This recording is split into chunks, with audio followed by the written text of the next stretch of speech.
What is going on, y'all? KM Best here, your favorite 69th ranked Marvel snapper, and on this very special episode, I will be joined by former Magic World Champion Braun-Duin, and he is going to guess whether Marvel Snap cards are good or bad.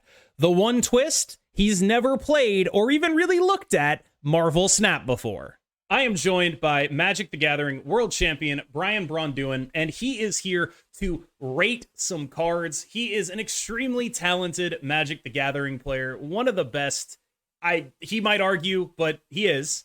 And there is a lot to be gained, I think, from seeing just how much card game knowledge can be applied across games. This is one of the best Magic players in the world champion. So what we're going to do is we're going to explain Marvel Snap to him and then ask him to rate cards based on his understanding of other card games and his limited understanding of Snap. What's also going to add to this dynamic is that he is going to be able to really kind of, as the list goes on, as he learns more and more cards, he learns more cards are good, more cards are bad, he's going to have some additional context with which to evaluate the ones at the end. So they're kind of going to ramp up in difficulty a bit, or at least get more complex as the game goes on. So, BBD, first of all, welcome to the show. How much experience with Marvel Snap have you had in your life? Extremely little. I've watched like a couple minutes of gameplay, and Okay. I'm familiar with the fact that there's like three, I don't know, like phases to the game or something, and that's about it. There are not 3 phases to the game, but you're kind of there. Okay.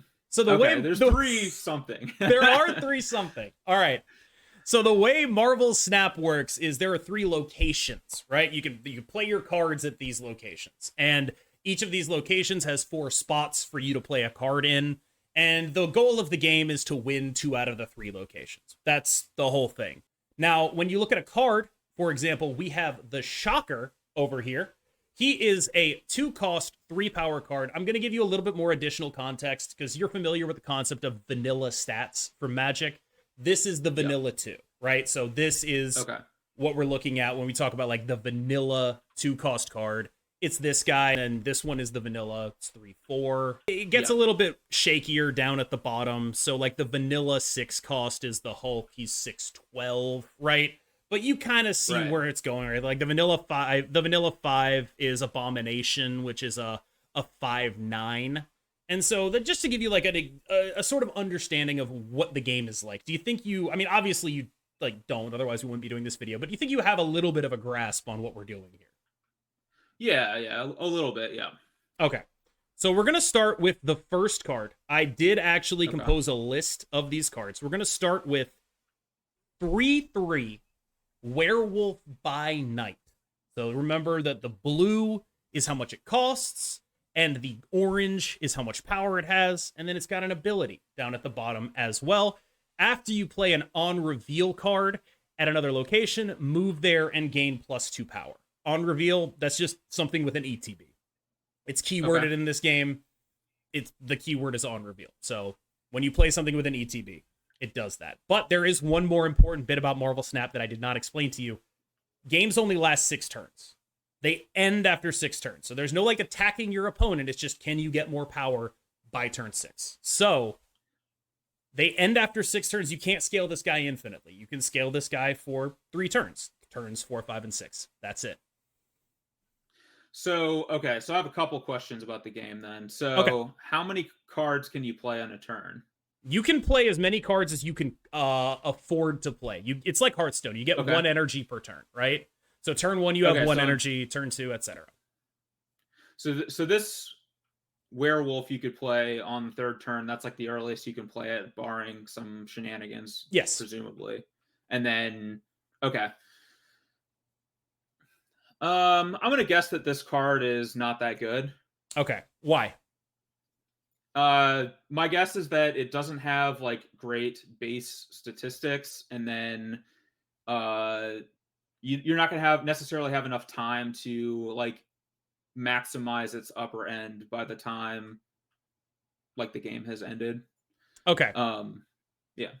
Okay, so this is like maybe the best card in the game. It is. It's like one of the absolute turbo nuts insano cards because it is very easy to play a lot of cheap ETBs on reveals in this game. And so like what you'll do with a Werewolf by Night is you'll play it and then you'll play like a 1-cost on reveal and then a 3-cost on reveal. And then the next turn you'll like play a 2-cost on reveal and a 3-cost on reveal. And suddenly the guy is like 12, 11, 14, like numbers like that from a 3-cost card are generally unacceptably large, right? Like this guy is a guy who is famous for being undercosted and very big, kind of like a Tarmogoyf is the analogy I would do. It's just like that's too many stats for what he actually costs. So Marvel Snap is a game that is like it's definitely balanced a little bit more in that sense, I would say. Like so this guy rewards you for playing the game, basically. Yes, yeah, he reward. Yeah, like you are able to build decks where his condition is not a condition, and he just is a 3/11. And Marvel Snap is still in an early enough stage development wise that a 3/11 is like, oh, that's really big. Like that can win a location.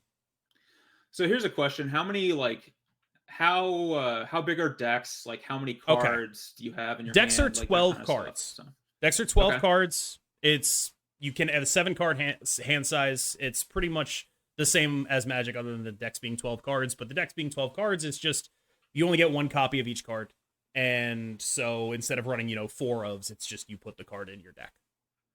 Okay. So it's pretty easy to find cards in your deck then, basically. Generally speaking, yes. But if you need them on specific turns, it can be a little bit harder, right? There is more of that in this game, I would say, than in any other card game I've played, where it's just like you can really be like, I'm doing this, this, this, and this, but it's still tough. Okay. All right, let's move on to the next. Oh no, continue. I was just say I'm off to a great start. Yeah, you did great, but I will say in your defense, you might not have had the full information, so we'll chalk that one up as a failure to explain, and we'll see where it goes from there. All right, next card is Vulture. You have no context for this. Like, I can't, when this card moves +5 power, I can tell you that you can move your cards around and that it usually requires another card to do. Okay, so moving a card, so that other card was like when that on reveal card was moving when you play, or that previous card moved when you played like certain cards. That was built into it. This requires something to directly move it. Yes. Is that right? Okay. But in exchange offers more power. Gotcha. I'm going to assume that based on the other card being really good, that this card is pretty bad because it's probably a worse version of that first card and it doesn't come with a built-in way to move it itself. You have to invest other resources into doing that. Yeah. You're exactly right. That is exactly why I put these cards in this order. I was like, I'm going to get him with one of these. One of these I'm going to get him with. And I did. But that is exactly right. And that is exactly why it is not as good, right?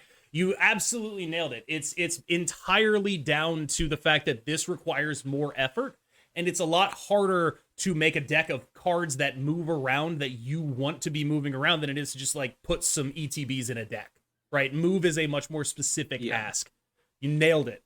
Excellent job. You can get me once, twice, probably 3 or 4 times, but you won't get me 5 times. So, yeah.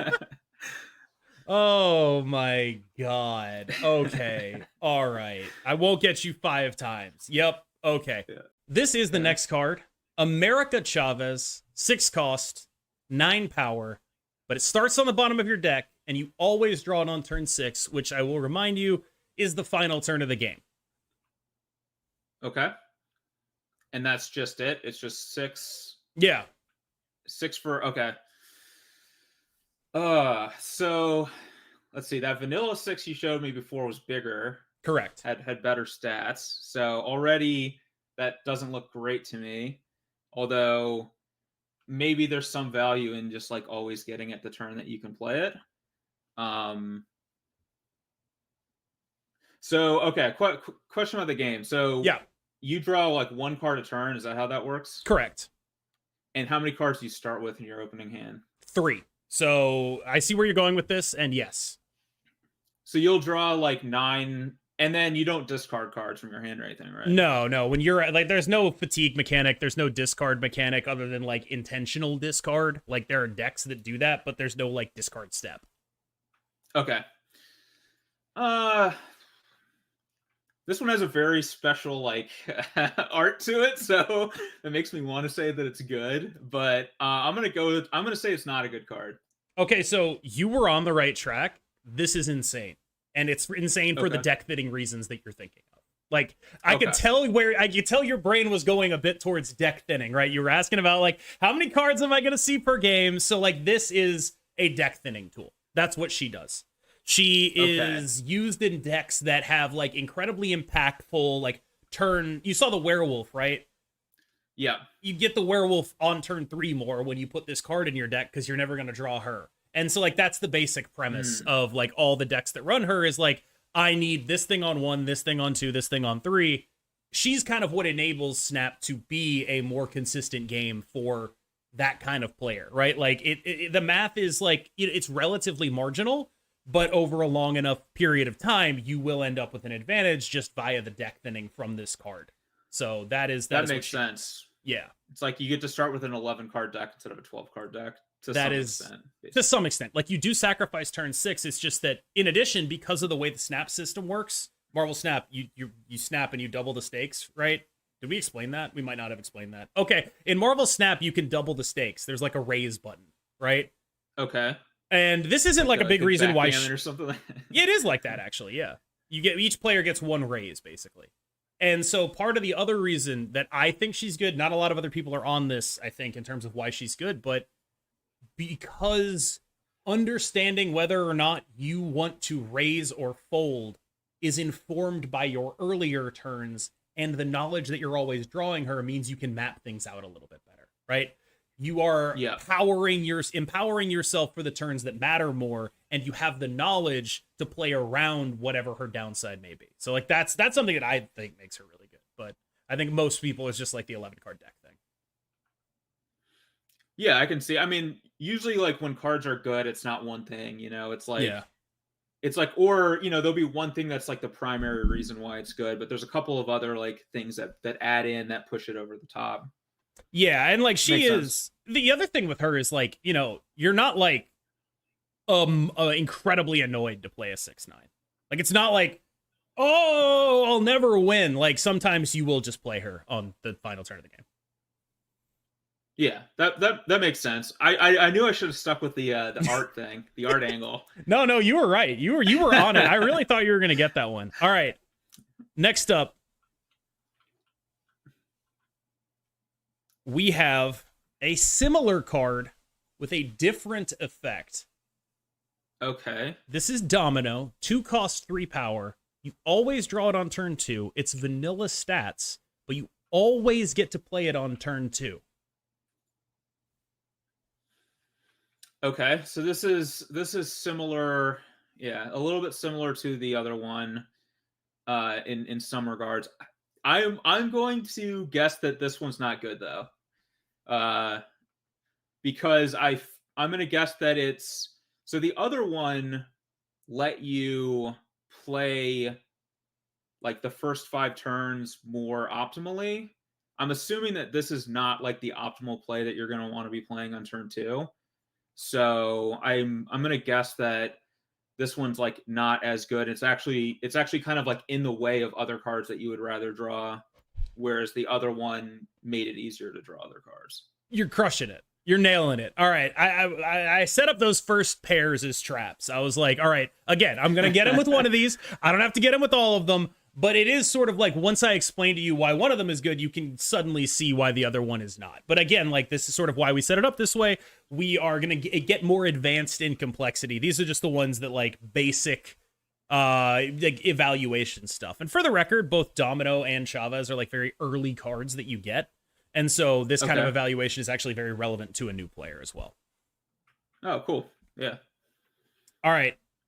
Next up is a card that is like, first of all, check out this art. This is Adam Warlock.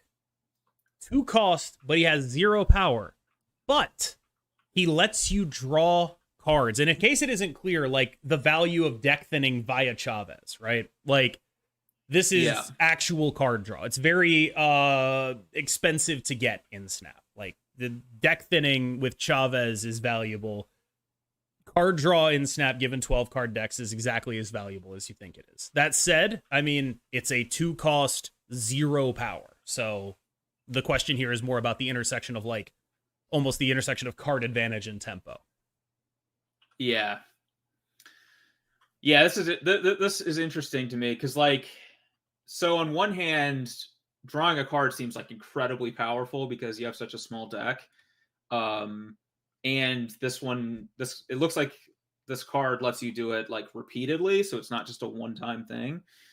But on the other hand, like if you're spending your time playing this card, you're less likely to get the ability off of it because you're investing so much resources into something that doesn't fulfill its own like condition. So I'm gonna guess.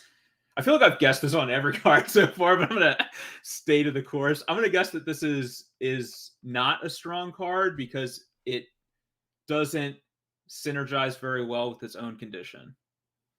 100% correct. That's exact. Awesome. You the reasoning, everything exactly correct. Adam Warlock is a card that you need very specific things to go right to ever even consider putting him in your deck. And actually, when I asked Marvel Snap's like lead design guy about like cards that like, actually you might be familiar with Glenn Jones anyway, but like I do know Glenn Jones. Yeah. When I asked Glenn about it, he was like, what cards are like the ones that are just like the hardest to like figure out? This was one of them where it's like it's very hard. They have very few knobs on this card to balance because once you make him a 2/1, suddenly he's drawing a card that first turn and he's like really, really actually good. And if you make him more expensive, you're wasting more of your turn on him. And so he's just a very hard card to exist in any form other than the one that he's in right now, which is, you know, fairly mediocre because if they buff him, he might be really damn good. That makes a lot of sense. Like some of like, yeah, that's interesting. Like there's a lot of Magic cards that are like that too, where it's like if you turn a knob just a slight bit one way, the card is way too good. And if you turn it just a slight bit the other way, it just can never be played. Yeah, and like that's extra frustrating, I would imagine, for a designer in Snap because they can make these kind of changes. Like they can change a card's power and cost. Like they do it like twice a month. It's like change some card's power. They could do that, right? But there's nothing they can do about this guy because they can't like every other card, there's like a theoretical number you can put it at. But with this guy, it just doesn't seem like there is. Yeah. Yeah, that makes sense. This is Jeff the Baby Land Shark. He lets you move around. Yeah, he's awesome. I love that art. It's so sick. Shout out to Rian Gonzalez.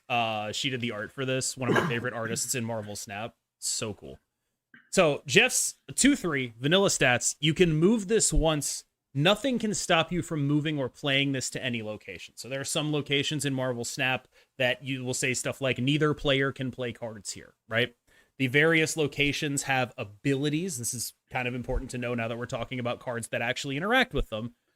Various locations will have effects on the game. Each one has a different effect. Some locations will say, you know, you can't play cards here, or only a certain type of card can be played here, expensive ones, cheap ones, or, you know, you can't move cards here, various things like that. And Jeff ignores that entirely. And also you can move him one time during the game. So if you put him in a lane where, you know, you have too much stuff, you can move him to another lane. That said, he's very vanilla stat-wise.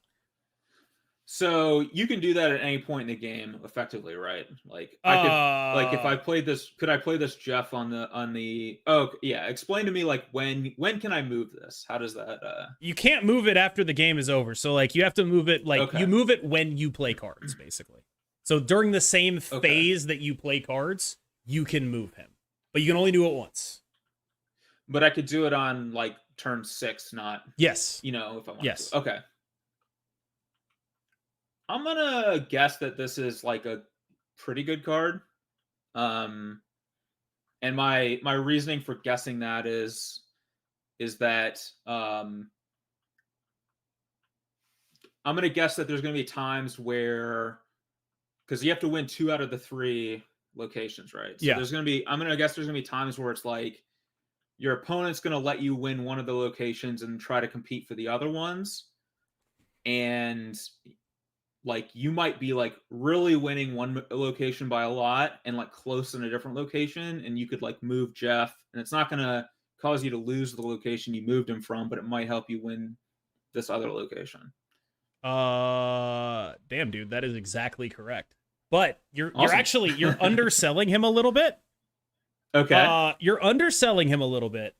Jeff is the class of 2-drops. Like, if you are playing any card in Marvel Snap and you are like, damn, I need a 2-drop, this guy goes in everything, right? Because it's the dynamic you described, which is correct, where you like are gonna want to target specific lanes with your power, and that is very valuable. But it's also that he just goes in lanes that are closed off, right? Like there are lanes that'll pop up and you won't be able to play cards there, but you can play him there. And that is extremely valuable as well. He's basically like a instant fix your own mistake game. He also means you don't have to care about positioning early. You can fix your positioning mistakes later with a card like that. And that is also a valuable part of the card. Awesome. So saying he was good was actually in some regards wrong, because he's actually great. He is the single example of a staple card at 2 costs. Okay. Like when the designers are like, we have a problem making new 2 costs because we can't come up with a reason for anyone to play them. This is the reason why nobody wants to play anything new, because it's not better than this. He's just too good at raising your baseline. Man, Jeff. Yeah, he's awesome. All right. Next up. I love his name is just Jeff. Yeah, no. Okay, it's not just Jeff. Hold on. His name is not just Jeff. His name is Jeff exclamation mark. Nice. That's even better. Next up, we have MODOK, made famous by Ant-Man 3, that movie everyone saw. I unfortunately saw it myself. Yep. Regrettably. Yep. This is MODOK, 5/8. But on reveal, discard your hand. You are a Magic player. Like you know that sometimes that can be a good thing, right? Like I'm gonna discard stuff. But I will tell you that like reanimation in Snap is not the same thing that it is in Magic. Like it does exist. There are cards that get stuff that you have discarded, but there's no graveyard, right? And most of those cards rely pretty heavily on RNG as well. That said, I mean, like, there are some discardy type decks. But this guy, I will say, he does not give you above rate stats for his ability. Okay. Are there ways to like some games, like you can like put bad cards into your opponent's hand? Does that exist in this game? I mean, like, there's like one card that does that. Okay. I could see this being good. Are there like cards that you can play that the drawback is it like makes your hand bad or something? I don't know. There's cards that you can get value out of by discarding, if that's what you're asking. Okay. Like that's not what you're asking, but I do feel like I should tell you that, right? Like there are cards that you can get value out of by discarding. There are a lot of options for that deck is what I will say. Like at almost every spot on the curve, there is going to be something that says, here's some stats and discard a card, or here's a specific way to discard a card, right? Like that is a thing that exists. What I'm asking you is if this is important to that, or if it's a bit superfluous, basically. Okay. I'm gonna guess that this card is good. And like my rationale for guessing that is that I feel like, assuming that there are some discard cards in this game that are like worth putting into a deck or like play when you discard them cards that are worth putting into a deck, you can kind of sculpt maybe your game around this card, because it's like I don't know, a turn 5 or turn 6 card probably that you can play. And so you can like maybe accumulate those cards into your hand over the course of the game, and then have like one big like kind of go off turn in the last turn of the game. and maybe this guy facilitates that. So I'm gonna guess that he's good just based on that. I don't know. Yes, literally exactly yes. That is what you do with this guy. The discard deck, I worry I'm explaining too much, honestly, at this point. But like the discard deck is the key card to it. You kind of don't even want to play the deck in a kind of competitive context without this guy, because so much of what discard does is reliant on those discard synergies. He is the best of the discard cards. There are cards that have better stats, but he's the one that solves all of your problems. He discards everything, and that means that your final turn can be streamlined. You get your bonus stuff from various discards, which I'm not going to tell you about because there's other things on this list, but that's you basically nailed it exactly. Yes. Yeah, that makes sense too. It's like an unconditional discard everything. Yeah. Like a lot of times, like, yeah, I mean, at least like with Magic or whatever, sometimes there's like, you can sacrifice a creature under some sort of like circumstance, and that's often not that good. But like cards that let you sacrifice a creature at any point in time can be pretty good just because of the versatility. Yeah, and I will say, there's not really choosing like that in Snap. It's just the effect happens or the effect doesn't. There's no like activated abilities. Okay, no, I lied. There's one activated ability. There's one activated ability. He is on the list. He is on the list. Nice. You will see the one activated ability in Marvel Snap at some point. But yes, yeah, you basically, not only did you accurately describe it, you made the correct analogy to a Magic card too. Like it's very I'm feeling like I'm explaining too much. I like we're gonna go with a little bit less explanation here next time. Okay, so no explanation on this next one. Absolutely no explanation. This sounds good. Just hit me with the card. Yeah. Yeah. No, we're just going. You're going to get a card. This is Iron Lad. 4/6 on reveal. Copy the text of your deck's top card. Okay. Copy the text of your deck's top card. I'm gonna guess not good. Just, and my reason for guessing that is I'm gonna guess that it's too hard to set up your deck in a way where that's relevant, and maybe a lot of the texts are more about like gaining some sort of like situational advantage and less about like, I don't know, like raw stats while you're already on the board or something. So I'm just gonna guess that it's not good. Incorrect. This okay. So the way you're correct in the sense that if you evaluate this as a combo card, it's not very good, right? Like you're correct that it's very hard to actually set it up for it to be like a very specific thing, although there are some cards that help with that. Like, you're correct in the sense that it can be difficult to set up your decks like that. There are combo decks that will use him for that, though. That said, I think this is a consequence of 12-card decks, where it's just, like, a little bit harder to evaluate that. But this guy is really good because you just play him in a deck where there's no misses. And he ends up just being very far above curve, right? So, like, one of the traditional decks that he gets played in is just a deck where there are very few bad texts to copy. All the abilities that it could copy are not like conditional or whatever. They're just like, you know, draw a card or something. You know what I mean? Like, it's just all the abilities that it could do it are like, you know, this card gets bonus power. Like, there's just a deck composed entirely of stuff like that. And so that is where Iron Lad tends to shine. It makes sense. It's like, there's like a magic card. I think it's called Necrotic Ooze. I'm blanking on the name for some reason. But it is like... Necrotic Ooze, yeah, from Scars. Okay. Yes. Yeah. But it's not like so that. If you could build it. That's a combo deck, though. Yeah. This guy's just the stats stick. That's true. This guy's literally, he's just stats. He's on rate at 4/6, and it's just like he stats upside, basically. Whatever he copies is good. Like a lot of times, like you'll copy, like even copying, say, a Jeff, right? Suddenly this guy's a double Jeff, and like moving around bigger stuff is more valuable. Just, he's a good cards card. He's like your typical mid-range dork.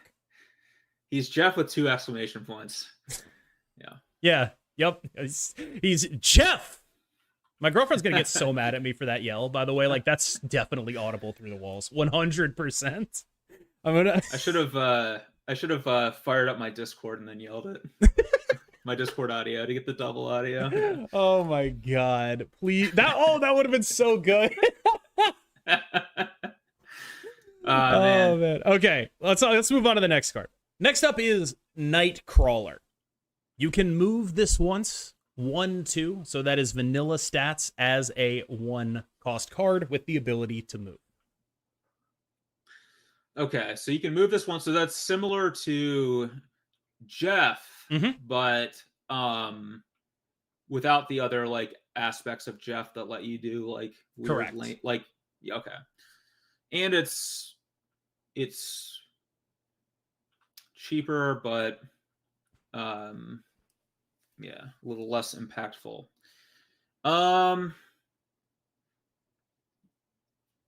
right, I'm gonna guess that this is not good, and my rationale is that this is gonna sound really stupid, but I'm gonna guess that it just doesn't have enough like power to justify it.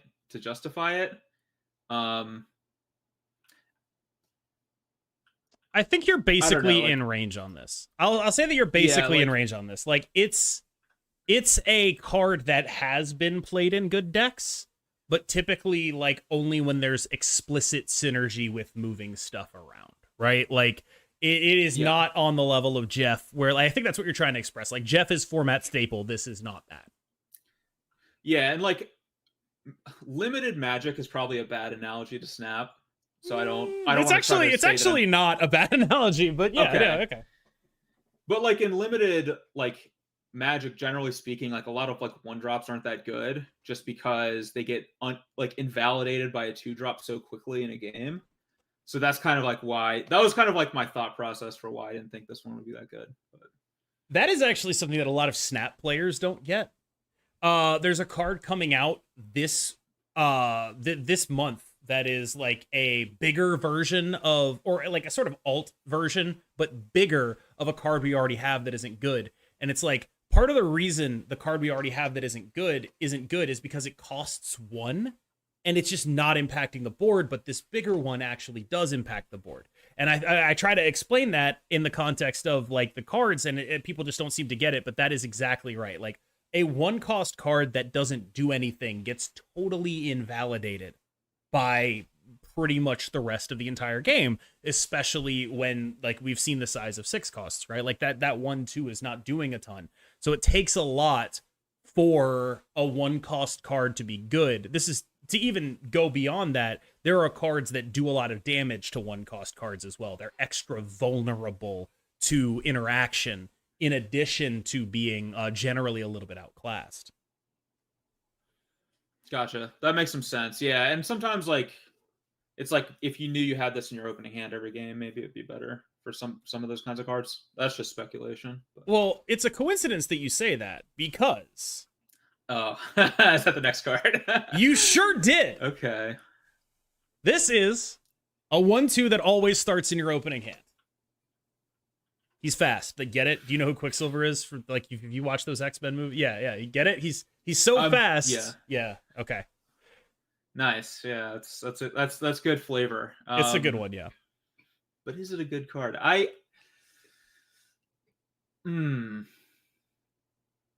gonna guess that this card is like kind of like a okay card.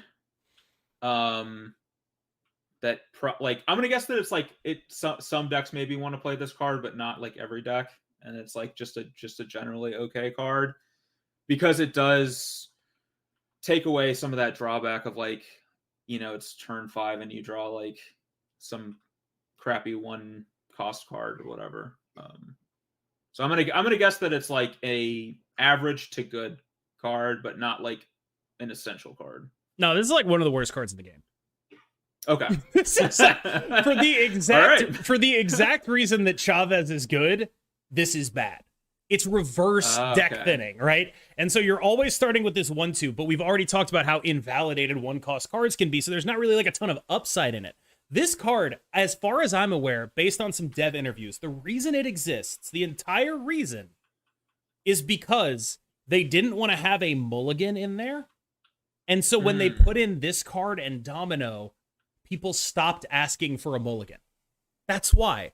Because like they wanted it, like one thing that like it's like a learning tool for newer players, basically, where it's like you learn, oh, I don't actually need that. I don't actually need to play a 1/2 on 1. I don't need to curve out like this. I can build my deck around synergies instead. And that's like the lesson Quicksilver is meant to teach you. And that is that's pretty much it. Yeah, this is, I think if you ask my chat, they'd say this is like the worst card in the game. I don't think he's the worst card in the game. There's some others that are like kind of close, but he's pretty bad. Nice. All right. So yeah, so I was on the right track with the last card and then completely off on this one. Yes. I think Nightcrawler was one I was apprehensive of putting on here.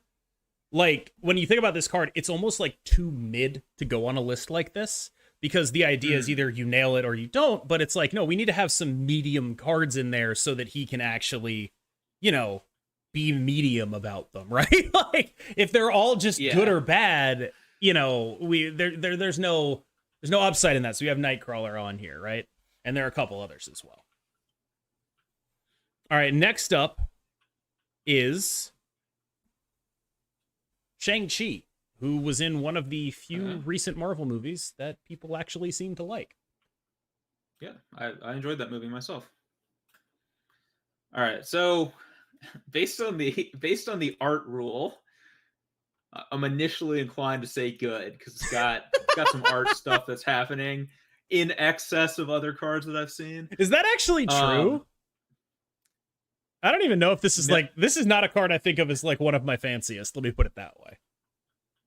Well, I just mean like it's got like art popping off the card a little bit. I don't know. It's like okay, yeah. I don't know. Maybe it does. Maybe it is. Off. This is another. No, this is a good artist. Like this is Kim Jacinto, another of my favorite artists. You have absolutely crushed this. But like, you know, if it helps any, I mean, I can show you all the other Shang-Chis that I have. Right? Like, look at that. Not so fancy now. Go. Like that's just the skin. Yeah. What you're seeing is the skin on it. And I have. I'm gonna be honest with you. I have a ton of skins. I have so many skins. They give them out for free. It's just one of those things. So it could be. I don't think the art is indicative of anything, but it almost got you there last time, right? Like that helped last time. So maybe. All right, I'm gonna take a wild stab and say that this card is good because that werewolf card is good. So the werewolf card, I assume, gets above 9 power, and then this card is like an anti-card to that. That's my guess. I mean, that's a great use of the context you've been given to extrapolate, but it's kind of the other way around, right? This card is good because there's a lot of big stuff in the game, and the werewolf just happens to be one of the newest examples of big stuff. This card has been good far before werewolf. There are a lot of big, dumb idiots in this game. A lot of undercosted beaters. They keep getting nerfed. They have nerfed so many Quirion Dryads. Like, I cannot...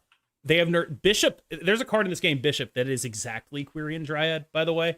Like, there's... it's just like two mana, 1 power or whatever. They made it a 3/1, and it's literally just you play a card, it gets a thing. Like, it literally that. Like, and so like their cards, they've nerfed it. That was originally a 3/2. There's like a 2 mana version where it gets the pump when you play cards on it. That card used to get +2. Like they have traditionally nerfed all the Quirion Dryads in the game as much as they possibly can. And this guy is generally is actually played alongside those Quirion Dryads because it's like you invest your cheap stuff in your little scaling threat, and then you have the removal for your opponent's big idiot, right? So it's he's like he's Doomblade, right? Dies to Shang-Chi is a thing. Like that 9 power breakpoint is a thing. Okay.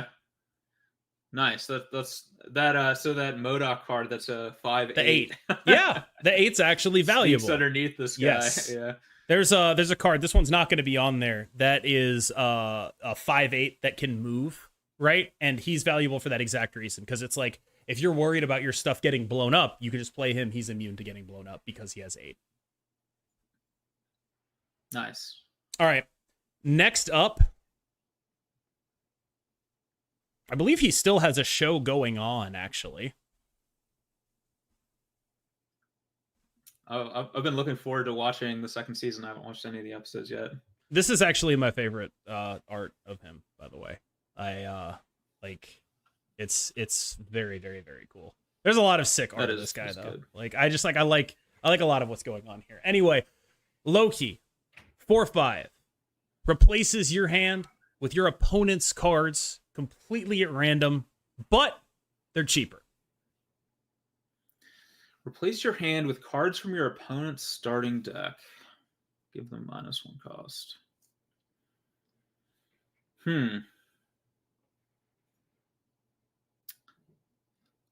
I'm going to guess that... I'm going to guess that this is a good card. And... okay, my reasoning is that presumably your opponent should also be playing good cards. And kind of like that discard your hand guy, I feel like you can wait until the end of the game to play Loki.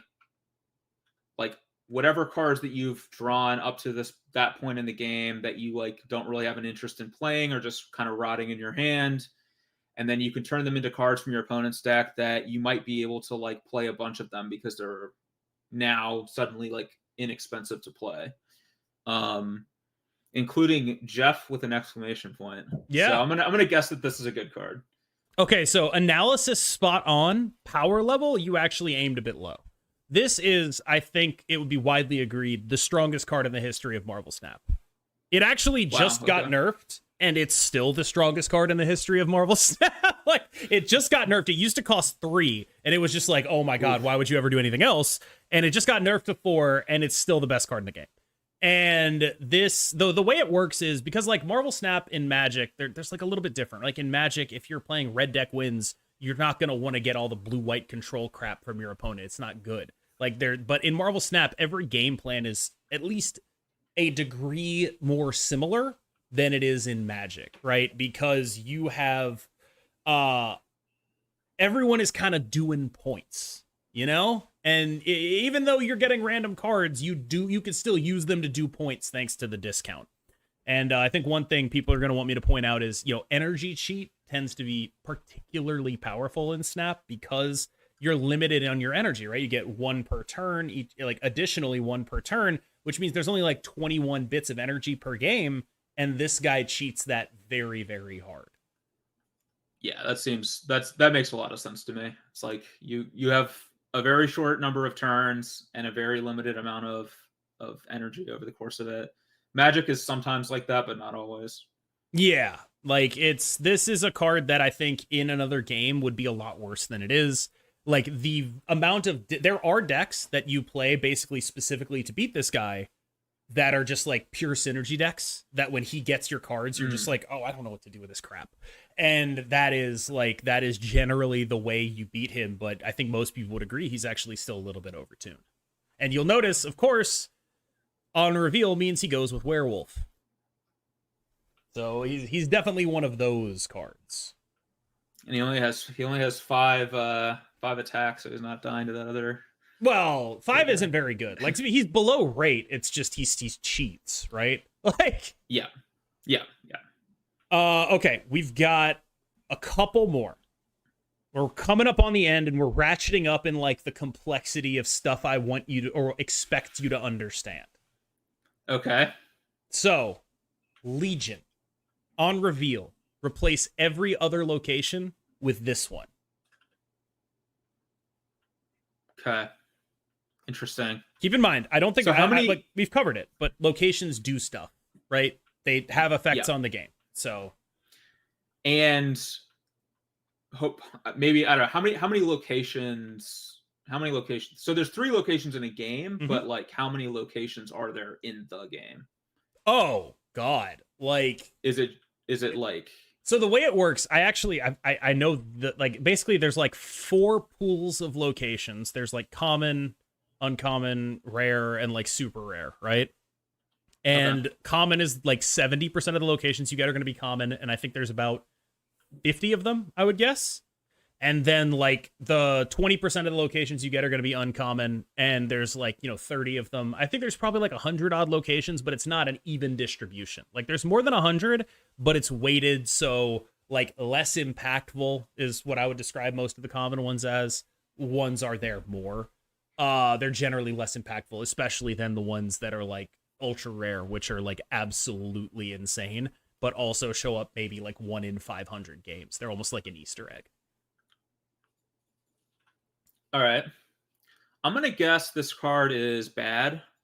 My logic for guessing that is that it is maybe difficult to always be able to engineer a game situation where this reveal is like relevant, because you don't know like necessarily what locations are going to be out there, and you don't necessarily know if you can even like changing the locations is maybe something that it's kind of hard to like always make that work for you more than your opponent, maybe in some regards as well. So I'm just going to guess that this is just too fringe to regularly be good. So that's actually how most people evaluated it when it came out. They were like, I don't really see it, right?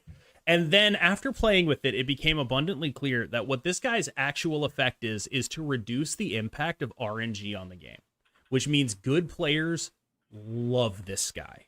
Like, this is a card that makes the game more of a skill game, probably compared to any other card, because at the very least, what he's doing is getting rid of bad RNG. Sometimes he is also creating good RNG. Now, that's not to say he's like insane, oh my god, the greatest card ever. Because he's so expensive, he tends to be sort of what I would describe as a bellwether for the mid-range archetype. If there is a viable mid-range deck, he is what determines that. Because if using your 5 energy to create 7 power is not embarrassing, then mid-range is viable. But there have been metagames where it's like, all right, I'm playing like 14 power for your set 5 energy, and then he's completely embarrassing, right? So the more high-powered the metagame is, the worse he is. But I think I would describe him as a very, very good card. Like, he is an archetype, not necessarily archetype defining, but the bellwether for mid-range decks. Like, if you can play a 5/7 and not be embarrassed about it, he ends up being in almost every deck. Cool. That's sweet. Like that yeah, the mid-range analogy, like that plays to me. It's like, whatever, like some 5-drop you'd want to play in Jund or whatever, and it's like, yeah, he's Jund. Some formats you're dead before you get to turn 5. Yes. And some formats go over the top of turn 5. But yes, when the format is Jund mirrors, he's so good. Like that is what he's doing. Yeah, that's exactly it. Okay. Awesome. So next up, I got a sick variant of this. Yo, didn't even know I had this. Look at that. All right. Well, now it's been upgraded to epic. Clearly, this is a good card. It's a better card now. No, all my cards are purple, basically. That's like one of the things that I do because I'm an idiot. I just like my stuff matching when I post deck lists. So, Quake. That makes a lot of sense to me. I can. Everyone gives me crap about it. Everyone gives me crap about this. I'm glad you're on board with this. Like, people will show up and be like, one of my mods ran a poll that was like, yo, is KM tripping for only having purple borders? Disgusting. Yeah, I always like to play matching lands and all that too. I wanted my deck to not look ugly. Yes. Although there are some cards where I'll specific, like griefer cards, I will play the worst variant of them to like do my best imitation of like, the mismatched islands. Like that's I do that. I definitely do that. All right. So Quake. All right. So swapping the positions of each location means that whatever cards are at those locations stay where they are, but now they're in a new location effectively. Correct. And this only happens if it's in the middle position. Right. That was actually location. a change. Like they have like a sort of interesting balance philosophy on this. They want you to be able to, with a card like Quake, choose not to do it. And when they want to give you a choice without actually giving you like a button that you have to click, what they do is they like put a condition on it that you can choose to meet or not to meet.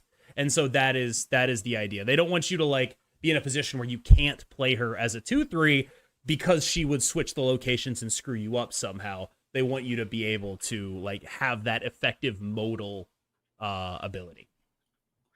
So so all 3 locations get swapped around, is that right? And is it random where they get swapped to? It is random where they get swapped to. Okay. And they won't get swapped back to where they originally were. Will Correct. They all move and they are no longer where they were. Gotcha. Okay. I am going to guess that this is a good card.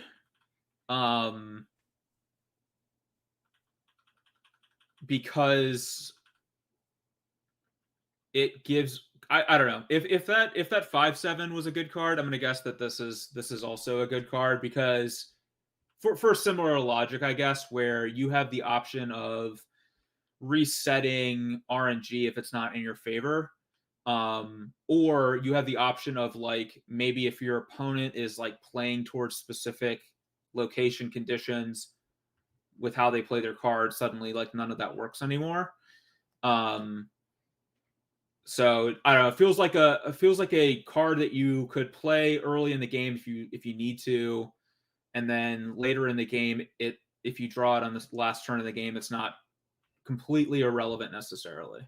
That is the most effective argument for this card being good that I've ever heard, which is to say this is generally regarded as a very, very bad card, and I actually put it in here specifically after the previous card so I could try to trick you into thinking that it mattered. So nice. No, that's a very compelling argument, but fundamentally she's just not reliable, right? Like it's not the same level. Like you can totally do that thing. It's just, is it worth putting it in there for the chance to scam? When we talked about Legion being good, it was because there's always going to be something he can do. He will either be evening out bad RNG or creating good RNG. Like, just as, like, at the worst case, giving players the chance to do skill expression. With Quake, it's a little bit of a roulette wheel, right? Like, you're spinning the wheel, and you don't know where it's going to go, which also impacts your ability to, snap, to raise. Because if you don't know what's going to happen, you can't raise on that play, right? You can maybe raise on a 50-50 if you think that's like, your optimal EV play. But with Legion, it's like maybe if you're a betting man. Greedy, yeah. With Legion, it's like that guy, what he's going to do, the effect he's going to have, and that gives you that kind of information. Like, let's say you're filling your opponent's board with rocks and they don't know that. And that is very valuable. Whereas with Quake, it's like, well, you're moving stuff around, but you don't know exactly how it's going to go. So it's a compelling argument that you made for Quake, but generally, no, she's not a very good card. It's a great argument, but horrendously wrong. Yeah. A little bit like that. All right, these last two are, what the hell? Oh, my upgrade screen. Okay. All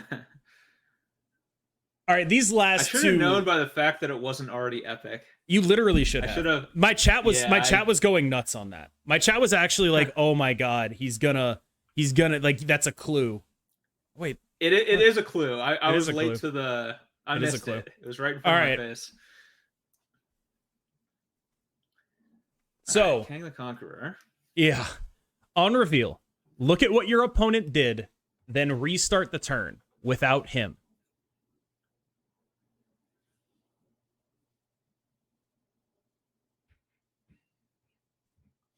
Interesting.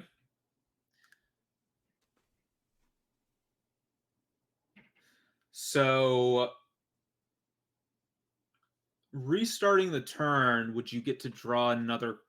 You draw one card a turn, right? Would you get to draw another card? So here, the way it works is you draw the same card you would have drawn, unless you drew Kang in which case if you draw Kang and play Kang, you draw another card.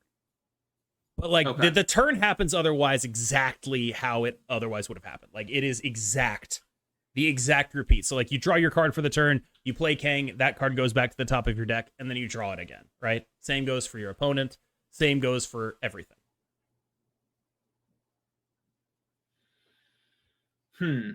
Interesting. This seems very powerful to me. So I'm gonna guess. I'm gonna guess that it's good. By just in kind of the same way that in Magic, seeing like a discard spell is good because it takes a card out of your opponent's hand, but also good because it gives you information on how to play the game. And so I'm gonna guess that Kang is good for that same reason, where it kind of gives you like some amount of information and doesn't really have much opportunity cost to do that. Okay, here's the thing. He sucks, and it's because he has a huge opportunity cost. His opportunity cost here is he's not a card. Like, he's not replacing himself unless you top decked him. So you discarded a card to get the information of what your opponent was going to do, but it's like not actually worth doing for you to go -1 card to get that information, especially when like it can be useful to get that information, but it's not free, right? Like with a discard spell, it's free because you're getting that effect as well. He's not free. You're not getting anything else with him. And so he's like famous for these, like what he does let you do is he let you snap and try to bluff your opponent out of the game, but it like basically never works. So the sequences, what people will do is they'll snap, play Kang, and then see what you're going to do, and then be like, oh, I can't beat that, and then leave. It's like it undoes the snap, so it gets you like a little bit of snap equity there. But mostly this card is regarded as like one of the worst of the big bad cards. It is like a card that like they released at a very expensive price point with a very unique ability. And a lot of people were like, yeah, I really wonder if this is good. And then over the course of like 2 months, we were like, this is terrible. This is a terrible, terrible, awful card. And I think another thing people hate about it is Marvel Snap, a lot of fast games. He takes so long. He adds like a whole extra turn to the game. He has like a whole animation. It's like, oh my God, he sucks. So Kang, not good. Also big time hated, which is a shame because like the variant I'm showing you right now is so sick. Like the skin I have on him is so cool. It's so nice. All right. Man, you tricked me by already having the epic version of it. Well, look at it. There's nothing that I don't. Like, Quake is such a bad card that I don't have her epic, but basically everything else. Like, that's just how it goes. I kind of misunderstood on that one, but that's on me. So. Yeah, that's just how it goes. All right. This is the last one, and it's probably going to be the one that needs the most explanation. So, Thanos. Okay. At the start of the game, shuffle the 6 Infinity Stones into your deck. So he lets you play with 18 cards. But in exchange, you get these stones, and we're going to go through what each of them are. The Space Stone has an on reveal. Next turn, you can move 1 card to this location and draw a card. The Reality Stone turns a location into a new location and draws a card. The Time Stone adds some energy and draws a card, but for some reason is formatted differently. Like, why is this one draw a card first? I don't understand. It doesn't make any sense to me. The Mind Stone draws 2 of the other stones. And so right now, I know what you're thinking. You're like, oh man, drawing a card, that's awesome, right? Bad news. The Power Stone doesn't draw a card. The Power Stone does not draw a card. It adds 10 power to the guy, though. The original guy, Thanos. Makes him stronger if you've played all the stones. And the Soul Stone also doesn't draw a card. It gives enemy cards -1 power. So it can be like a 1/5 if you want it to be, if you put it in a full lane. But also people will like try to avoid that if they can. So this is Thanos. 6/10. Start of the game shuffles him in. Where are we at with him? Interesting. I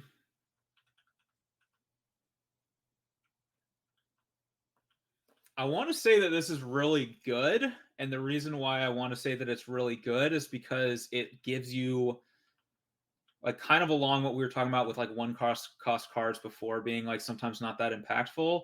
This gives you one cost cards into your deck that actually have like some amount of good impact onto the game.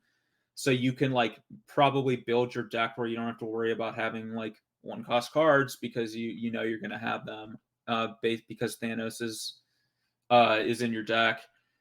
And then, so that, because of that, I'm like inclined to say that he is a good card. Although it feels like if you're playing that Loki card that you said was like one of the best cards in the game, you'd be really happy if your opponent put a bunch of one cost cards in their deck. So I don't know. Because you could play them for free off of the -1 thing maybe. But I'm going to guess that this card's good. Okay, so holy shit. 2 things. 1, he is good. 2nd, Loki is his worst matchup. But not because of the reason you said, actually. The way, oh, wow, okay. Yeah, so the reason Loki is his worst matchup is because you don't get the stones when you play Loki. You get all the beef. Oh, okay. You get all the beef, and it's cheaper. Because this, at the start of the game, it shuffles him in, so Loki copies from the deck before the ones are added, right? And the deck before the ones are added, you had it right. You play a bunch of other big, dumb idiots, right? And so you have your 1-drops already covered, and then you just go from there. And then Loki just takes all your guys that you're like, your whole game plan is like big 5, big 6, right? And it's like, aha, actually, I'm doing that, but better. And so then you end up just very far behind from there. But it is absolutely insane that you nailed not only this guy is good, but also Loki is his counter. Like, that is completely nuts, actually. That is, like, you can't see me right now, so I've been reacting as you say stuff. I had, like, my hands over my mouth. I was shocked.